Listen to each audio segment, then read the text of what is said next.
mean, we actually need to start solving the problem and make a huge, giant step toward doing that. We're here with Senator Ron Johnson of Wisconsin. Thanks for joining Human Events for an interview. Thanks for having me over. Now, we're coming on whether or not to increase the debt limit. And I know this is a big issue for you. Are you going to vote to increase the debt limit? And if so, what structural reforms must be present in the package? Well, I think you hit the right word, must be present. I mean, we actually need to start solving the problem and make a huge, giant step toward doing that. And I think we first of all have to have real cuts in the first year to establish a lower baseline.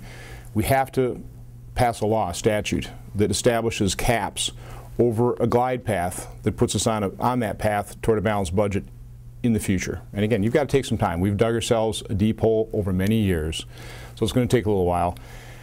But let's face it, past Congresses have figured out a way to weasel around those types of statutory limitations, so I think we absolutely need a constitutional amendment.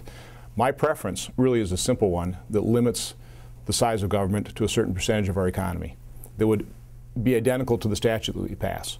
From my standpoint, over 50 years, our revenue coming into the federal government has been 18.8% on average. That's the number we should be pegging. So I'm far more in favor of that spending limitation, limiting the size of government. That's the root cause of the problem. The size, the scope, all the regulations, the cost of government, that's the problem.